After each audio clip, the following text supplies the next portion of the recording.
till I can't no more. I got the horses in the back. Horse stock is attached. Hello, welcome to IMS। हम यहाँ पे concrete structure चल रहा था, हमारा design concrete structure चल रहा था, जिसके अंदर हमारे कुछ लास्ट के एक दो टॉपिक्स ही बचे हमारे, है ना। जैसे एक हमारा है सर्कुलर कॉलम। हमने लास्ट वीडियो में रेक्टेंगुलर और स्क्वायर कॉलम करी, वो देखा जाए तो एक जैसी है, सेम टू सेम होता है उसके अंदर। बस उसमें जब डायमेंशंस निकालना आता है उसके अंदर हल्की फुल्के चेंजेस आते हैं, बाकी वो बिल्कुल सेम रहता है और कुछ भी फर्क नहीं पड़ता उसके अंदर। आज हम करेंगे सर्कुलर कॉलम, ट्राई करेंगे आज, है ना। और सर्कुलर कॉलम में क्या चेंजेस आते हैं? सर्कुलर कॉलम में ये होता है कि भाई जब हमारे पास सर्कुलर कॉलम होती है तो हमारे पास रेनफोर्समेंट का तरीका बदल जाता है।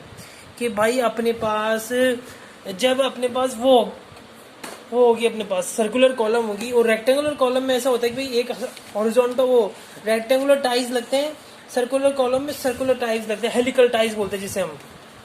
कैसे बोल रहा हूँ मैं, जैसे इसको ये समझ में ऐसे देखते हैं। देखो जैसे क्या है कि ये अपने पास एक रेक्टेंगुलर रेनफोर्समेंट है, ठीक है। ये अपने पास एक रेक्टेंगुलर वो है, अपने पास कॉलम है। कॉलम में ये अपने टाइज लग रही है, ये है ना, ये अपनी टाइज लग रही है। ये सरिये से बनी हुई टाइज है जो मेन बार को अपनी टिका के रखती है ना, जिससे इसकी स्ट्रेंथ बनी रहे। भाई इधर उधर नहीं जाएंगे बास अपने, है ना भाई। जब अपन इसमें कंक्रीट पोर करेंगे, इसको कंक्रीट से पूरे भरेंगे तो भाई एक जगह रहेंगे सारे के सारे, है ना। ये होती है अपनी रेक्टेंगुलर टाई। लेकिन हेलिकल रेनफोर्समेंट ऐसा होता है भाई अपने पास ये बार्स होती है अपने पास, है ना। वैसे बहुत सारी बार्स होती है, लेकिन ये दिखा रहा हूँ ताकि क्लियर अच्छे से दिखा दे।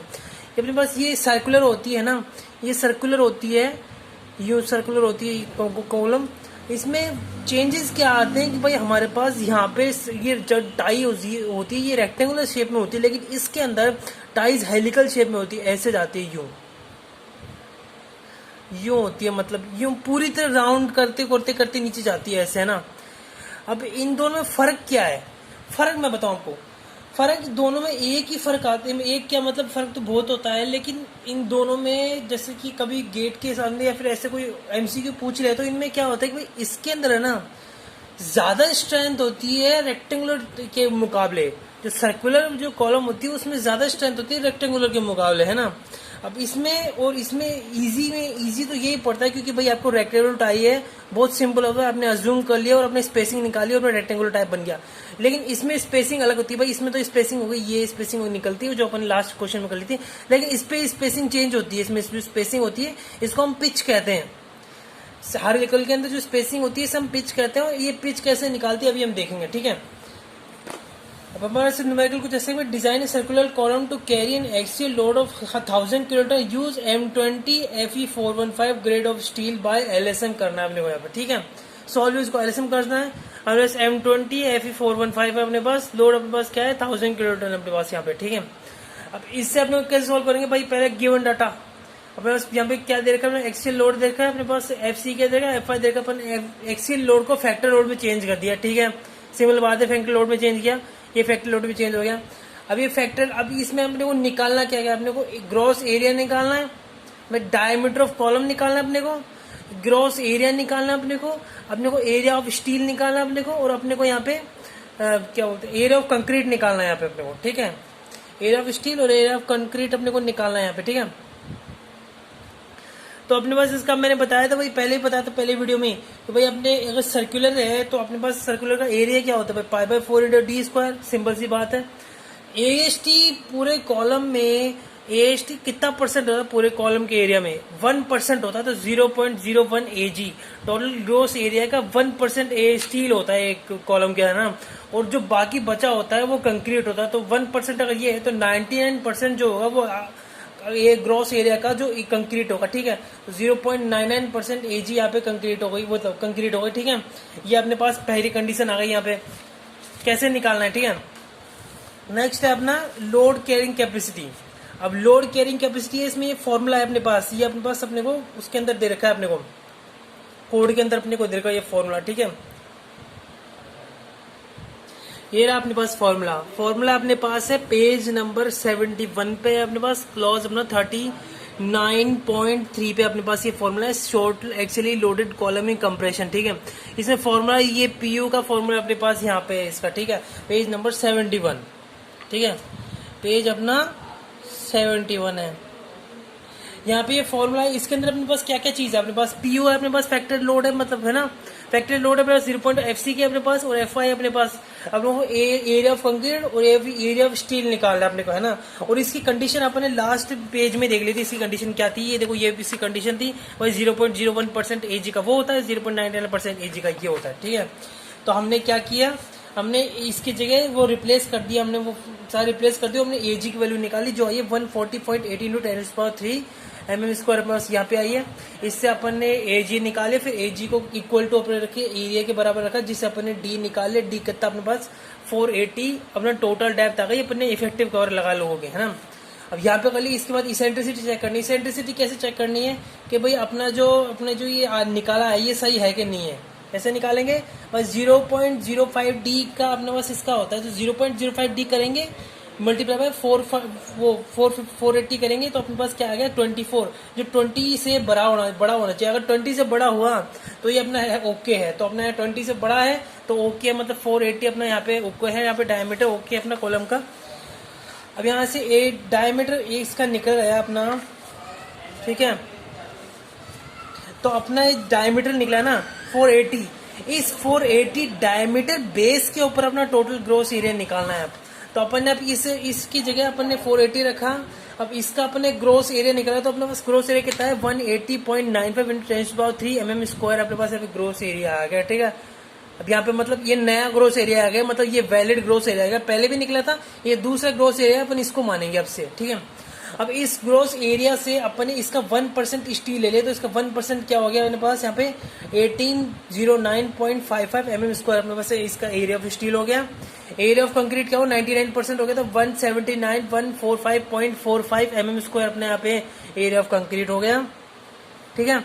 अब रेनफोर्समेंट, अब यहाँ पे चेंजेस आते हैं, भाई यहाँ तक तो सारा बराबर चल रहा है, क्योंकि यहाँ पे जैसे था ना, जैसे स्क्वायर रेक्टेंगल फॉर्म में है ना, वो यहाँ तक बराबर है, ठीक है।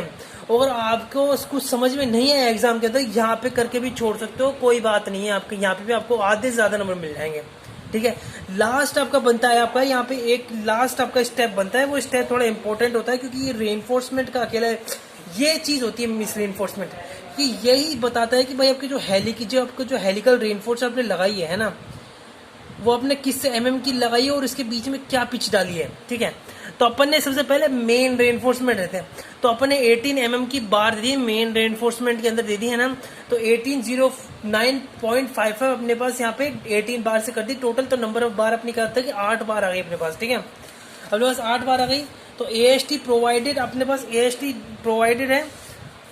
अब यहाँ पे 18 से 8 बार ले ली, तो अपने 2035.75 mm² से अपने दोबारा कैलकुलेट थे, अपने यहाँ पे अपने जो AST निकला था वो यहाँ पे अपना AST निकला था ना। अब अपने AST को प्रोवाइड, उसमें AST प्रोवाइड करते, तो AST प्रोवाइड ज्यादा आ गया ना, तो मतलब यहाँ पे ओके है, ठीक है। अब VNS VC is equal to वो greater than short is equal to 0.36 bracket AG/AC minus का 1 ब्रैकेट FC के अपन में FY।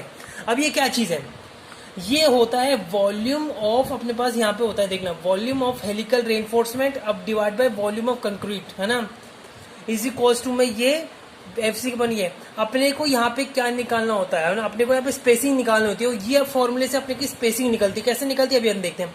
ये फॉर्मूला कहाँ है ये अपना, ये क्लॉज 39.4.1 पे है, पेज नंबर 71, IS कोड 456/2000, ठीक है। अब ये अपनी एक रेनफोर्समेंट अपन ने तैयार कर ली है ना, ये रेनफोर्समेंट तैयार की है जिसमें 8 बार अपनी 1 2 3 4 5 6 7 8, ये 8 बार अपनी, और इसकी टोटल डेप्थ कितनी है 480 अपने पास इसकी डेप्थ है, और इसका कवर कितना अपना 40-40 का अपन ने कवर दे रखा है इसको, ठीक है। 40-40 का अपने इसको कवर दे रखा है। अब जैसे मैंने बताया था, ये है अपना ऊपर से देखा होगा, इसको साइड से देखे ना तो ये कुछ ऐसा दिखेगा। इसमें अपने यहाँ पे बार्स दिख रही है, ये बार से मैंने इसको पूरा नहीं दिखा क्योंकि फिर कंफ्यूजन होगी, ठीक है। मैं इसको सही से पूरा नहीं लगा रहा हूँ, है ना। ये बार से मान लीजिए, है ना, यहाँ पे ऐसा है, तो ये बार से अपनी, और इसके चारों तरफ हेलिकल लग रही है। अब वो हेलिकल कैसे लग रही है, वो ऐसे हेलिकल वो ऐसे लग रही है, ठीक है, वो हेलिकल ऐसे लग रही है ना। अब वो हेलिकल का डायमीटर कितना है, वो 8 mm है हेलिकल का डायमीटर, मतलब 8 mm से यहाँ से पूरा जा रहा है 8 mm, तो मतलब 4 mm यहाँ 4 mm यहाँ पर उसको वो करेंगे, ठीक है। अब डायमीटर ऑफ हेलिक्स, हेलिक्स मतलब अब ये जो टोटल सिर्फ कोर है ना, ये मतलब ये जो कवर छोड़ दो, अब कवर को हटा दो, कोर का अपने को डायमीटर देखना है। कोर का डायमीटर क्या है भाई, 40 हटाओ तो 400 mm का अपना डायमीटर होगा कोर का। एरिया ऑफ हेलिक्स, अब ये अंदर सिर्फ कोर का एरिया कितना हो गया, ठीक है ना। कोर का एरिया अपना हुआ, अपने निकालिए इसी के 4 mm से करके अपने कोर का एरिया ऑफ कंक्रीट निकालिए, इसके अंदर से एरिया ऑफ कंक्रीट निकालिए, ठीक है। मतलब अपने पास ये एरिया ऑफ कंक्रीट आ गया यहाँ पे, और अपना टोटल एजी भी आ गया, ठीक है। अपने एरिया ऑफ कंक्रीट आ गया, टोटल एजी आ गया, अपन ने पुट कर दिया इधर। भाई एजी तो अपना यहाँ से पहले ही निकला हुआ था, area of concrete total gross area तो निकला हुआ था, और अपन ने सिर्फ इसके कोर का एरिया निकाला अपना, है ना। ये जो स्टील है, स्टील को हटा के सिर्फ कोर का एरिया निकाला, तो अपने एसी अपना यहाँ पे आ गया, तो एसी को अपने पुट किया -1, तो अपने पास क्या आया, अपने पास जो ये अपने पास ये फॉर्मूला है, इसकी वैल्यू अपने पास है कितनी, अपने पास 0.008 अपने पास वैल्यू है। अब dia up to centre of the core, अब ये centre of the core diameter देखना, यहां से लेके यहां तक का डायमीटर देखना भाई। यहाँ पे तो अपना एक 8 mm का सरिया लग रहा है ना इधर, और इधर 8 mm का सरिया लग रहा है ना, तो सरिये का हाफ लेंगे, और यहाँ से सरिये का हाफ लेंगे तो 4 यहाँ से 4 यहाँ से लेंगे, तो ये अपने पास कितना 8 अपने पास और घटेगा, तो अपने 8 और घाट तो 392 अपने पास mm का यहाँ पे कोर का अपने पास यहाँ पे एरिया वो हो गया, एरिया डायमीटर आ गया कोर का अपने पास। भाई पता है मेरे को समझ में नहीं आ रहा है, लेकिन थोड़ा बहुत ध्यान रखना, ठीक है, क्योंकि ये थोड़ा घूम जाता है, ये थोड़ा सा ये जो हेलिकल रेनफोर्समेंट आती है ना कॉलम के अंदर, यही परेशान करती है और कोई सी चीज परेशान नहीं करती है। तो यहाँ पे हमने क्या किया भाई, VHS क्या होता है, वॉल्यूम ऑफ हेलिकल रेनफोर्समेंट। अभी ये वॉल्यूम ऑफ हेलिकल रेनफोर्समेंट मतलब ये अपन ने जो रेनफोर्समेंट लगाई ना, इस रेनफोर्समेंट का वॉल्यूम क्या है। अब इसका वॉल्यूम होता है अपना पिच वॉल्यूम कहते हैं, और लेट पिच इसका एस मान लिया इसको, है ना, पिच SMM का इसका पिच मान लिया, मतलब जो P है ना ये इसको SMM मान लिया हमने, और उसकी लेंथ 1 मीटर के लिए हमने 1 मीटर यूनिट लेंथ के लिए हमने काम कर ली। तो अपने इसका लेंथ लेंगे, इसका वॉल्यूम लेंगे, तो वॉल्यूम अपना क्या होता है, एरिया इंटू लेंथ होती है। तो एरिया अपने पास क्या पाई डी अपन में S, और लेंथ अपने पास कैसे है भाई, एक A और B, तो लेंथ तो अपनी 1 है ना, और एरिया अपन निकाले π/4 इंटू D स्क्वायर, यहाँ पे एरिया लगा दिया, तो अपने पास यहाँ पे एक फॉर्मूला बन गया। यहाँ पे फॉर्मूले से अपन ने 6190.2.15 बाई S, ये S याद रखना, बाई S है ये बाई S हो गया। और ये अपना वॉल्यूम ऑफ कोर देंगे, वॉल्यूम ऑफ कोर अपने पास यहाँ पे दे रखा है भाई, एरिया ऑफ कंक्रीट देगा मल्टीप्लाई 1 कर देंगे, तो अपन ने डिवाइड बाई दिस कर देंगे, तो अपने पास यहाँ पे और यहाँ पे, और बस पहले अपने पास इसके बराबर में अपने पास वहाँ पे वो थी ना अपने पास एक सॉल्व की हुई थी अपनी, ये थी, तो अपन ने ये सॉल्व कर लिया और अपन ने ये सॉल्व कर लिया, तो क्या क्या अपने पास आया, अपने पास ये अपने पास एक ये बन गई अपने पास, है ना। तो ये तो राइट साइड का, और ये लेफ्ट साइड में S की वैल्यू निकाली अपने को स्पेसिंग की, तो अपने इसको क्रॉस मल्टीप्लाई किया, तो स्पेसिंग 62.59 पिच आई है अपने पास, ठीक है। अब 62.59 इसको निकालते कैसे है, अब स्पेसिंग कंसिडर कैसे करनी है, पेज नंबर 49 पे है 20 क्लॉज 26.5.3.2 का D पैराग्राफ, ठीक है। जो D पैराग्राफ है ना, D पैराग्राफ में आपको ये सारे स्पेसिंग के सारे मिनिमम और मैक्सिमम बताने, भाई स्पेसिंग 75 से ज्यादा नहीं होनी चाहिए, इससे ज्यादा 65 से ज्यादा नहीं होनी चाहिए। 65 कैसे निकाला भाई, 1/6 इंटू 392, भाई अपन ने सारा इस बार अपन ने जो D आया ना, D डायमीटर ऑफ हेलिकल है ना उसका, और 3 इंटू का D भाई 8 क्या है अपना, 8 है अपना इसका, ये जो नहीं है कि बार है, इसका अपने पास डायमीटर बार का डायमीटर है 3 इंटू का 8 है ना, तो 24 mm, तो इन दोनों के बीच में होनी चाहिए अपने पास वो स्पेसिंग, तो इसके बीच में ले लिया अपने 64 mm की पिच ले लिया अपन ने इसके अंदर, तो 64 mm की पिच अपने यहाँ पे काम आएगी, और अपना यहाँ पे 60 जो पिच है ये 64 mm हो गया, और अपना यहाँ पे एक न्यूमेरिकल खत्म हो गया, और अपना कॉलम चैप्टर ही खत्म हो गया इधर। ऐसा अपना कॉलम यहाँ पे ऐसा चलता है भाई, सिंपली यही चीज होती है इसमें आपको भाई, अगर आपको वहां तक भी हो जाए ना कि भाई आपने एरिया ऑफ ग्रॉस और कंक्रीट निकाले ना, स्टील और कंक्रीट, तो आपका आधा क्वेश्चन इधर भी हो सकता है, और अब अगर आगे कर सकते हो। वैसे देखा जाए ना यहाँ पे हर एक फॉर्मूला आपको कोड के अंदर दे रखा है, बस आपको वैल्यू कहाँ कैसे कैसे डालनी है वो आपको याद रखना है। भाई इसके अंदर वैल्यू डालने के लिए इसे कवर हटाना पड़ेगा, फिर हेलिकल की वैल्यू वॉल्यूम निकालनी, मतलब ये जो चीज है ना, ये वॉल्यूम है, ये volume of concrete of core, ये जो कोर है ना इसका वॉल्यूम, और ये VHS क्या होता है, हेलिकल जो रेनफोर्समेंट है ना, ये रेनफोर्समेंट इसका वॉल्यूम, और कुछ भी चेंजेस नहीं आते इसके अंदर, बाकी सब एकदम सिंपल है, इसमें ऐसा ही होता है इसके अंदर अपने पास। और अब अपना आज यहाँ पे सर्कुलर कॉलम अपना एक खत्म हो चुका है, कंक्रीट का अपना ये कॉलम अपनी खत्म हो चुकी है। Thank you very much.